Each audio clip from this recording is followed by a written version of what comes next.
Hi, I'm Chuck with Fish Fighter Products. Today we're coming at you from inside of my shop. It's the middle of winter here in Idaho. Everything's froze up. We can't get outside. But I'm really itching to share with you some of the changes we've done to our SRS, or our sliding rail system, for 2019.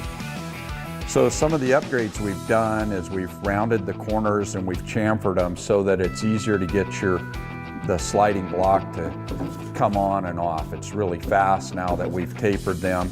It's not quite so sharp when you reach out with your hand. It works out really good.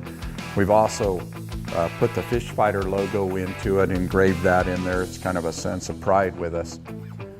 The reason we came out with the sliding rail system a few years ago was because with the traditional rubber gunnel rails, it's really hard if you want to move a rod location. You don't have any way to slide it off. Once you mount it to the gunnel, it's solid. With our sliding rail system, you can slide all kinds of attachments on, move them back and forth.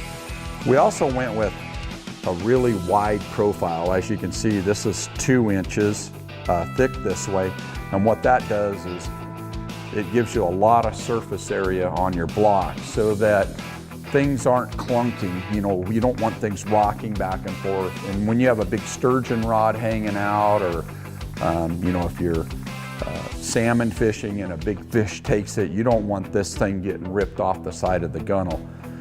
And it must be working. At least sales are saying that this must be taking the industry by storm, because we're really struggling with keeping up with them right now. But over the years, we've learned quite a few things. We have Austin Moser, one of our pro staffers, who fishes about, a little over 300 days a year. He's been running our rail system, and some other guys, and we've done a few changes that I want to tell you about. So the first change we've done is to our sliding block, and we went to an all stainless steel design in our locking system here, so that you don't get corrosion from salt water. But another neat thing, and I hope you can see it here on camera, is we changed the locking design to something where you can physically or visibly see the locking plunger lock. The ones that we used to use didn't have that, and you never knew if it was locked or not. Now you can visibly see that the lock went in. And that works out really nice, because when you have it unlocked, you can just slide it easy, and then when you come to our locking stations, it locks it in firmly, and then your rod holder or whatever you have doesn't slide. And then you can pull it and lock it out, and it'll slide again, and then just lock it back in. And we put these locking stations about every 5.5 inches along the rail, so you can position, and then it locks in wherever you want it. So it's really fast to move your rods back and forth. A little bit about mounting. So we offer these in a flush mount version, like I've done here on my boat. I've mounted it to my rubber gunnel rail. And what's kind of neat about that is the gunnel rubber stops right here on this particular boat. This is an Aluma-Weld Columbia, and it stopped here. Well, normally you wouldn't have any way to run rods back there, but I've ran my rail system all the way to the back of the boat. So now I can run rod holders all the way to the back, net holders, whatever you want, I can slide them back and forth. Works out really good. If you're gonna flush mount these, we include these plastic spacers, and they go behind it. And then as you screw it onto the gunnel, you'll have a spacer behind it, just like I have here, and that gives room for the block to slide. You can mount these upside down. A lot of people, especially with fiberglass boats, they're mounting their rail system out here on top of the gunnel, and then their blocks will slide. I can slide this on here. The blocks will slide this way, and then you can have your rod holders going out there. It works out really good.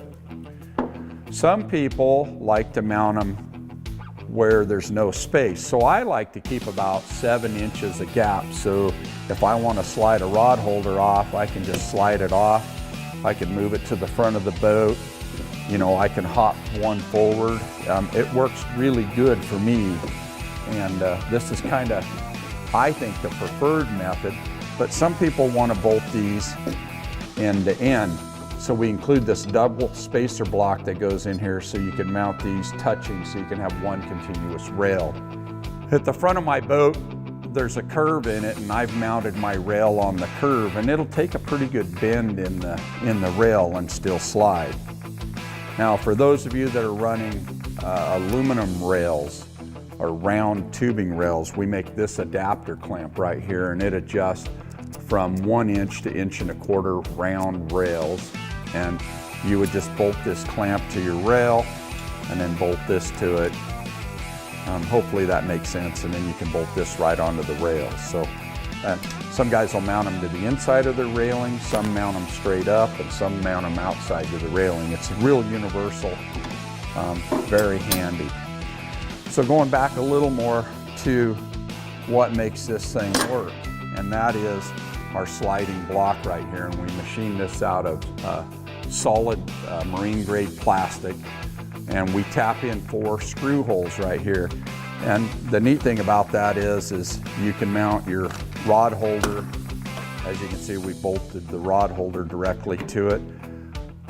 These 4 bolt holes work with Scotty, Cannon, Folby, I was trying to think of any others, Atwood, Cabela brand rod holders will screw into here. Makes it very easy to do.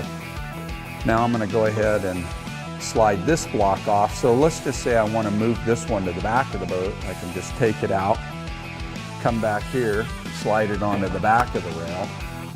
I can move this rod holder forward, but let's say I want to take this one off. I can just come out, move it over here to the other side of the boat. We make a lot of different add-ons that you can use. Like here we've got our rod tender, and I'll go ahead and pull this rod holder out. So here's our rod tender bolted onto the sliding block, and then we've got the Folby rod holder right behind it. Whoops. Works really good, but if I want this on somewhere else in the boat, I can take it out and move it on. Set this guy out of the way. Here we've bolted our quick release base onto it, and what's nice about that, I'll slide this rod holder forward, is I can quickly remove this rod riser, move it to this mount. If I want to move it forward, I'm going to go there, and then I can pull this rod riser out, move it here, lock it into position, lock the rail in, and I'm fishing here with a different offset on my rods. Another neat feature about our quick release is, let's say you're about to net a fish over here and you don't want this. You have a couple choices. One, you can just slide the rod holder completely out of the way, or you can slide it back. You can pull this pin and just lift the rod riser out. It's really that simple. We've also come up with quite a few different adapters that go in and out of the Kwik mount. So one of them is, here's a bimini top adapter. So I run a bimini on this boat occasionally. I don't like it all the time, but I've mounted my bimini top brackets to this. So when I want to put my bimini top on, I just drop in this bracket and I put 2 more on this side of the boat, mount my bimini top to it. When I get home and I don't want to use it anymore, I can just unclip it. Another neat feature is with the sliding rail system is, if I want my bimini top to the back of the boat, I can slide all my mount brackets to the back. If I want it forward on the boat, I can slide them forward on the boat. We've also got a few other accessories that work great. This is our bait tray, and here I've mounted the universal bracket to it. So if I want my bait tray over here, you know, I can lock it into position. I got a real stable platform. If I want it further to the back of the boat, I can just slide it back. If I want to take the whole thing off, I can just pull this pin and lift it out and move it to another spot on the boat.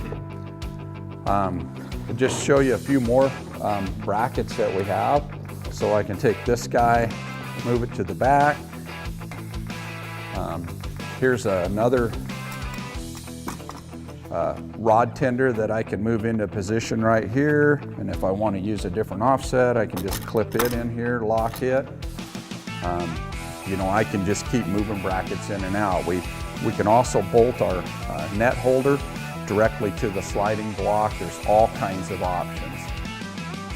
I realize I've gone through this pretty fast. I hope all of this makes sense, and I look forward to seeing you out on the water.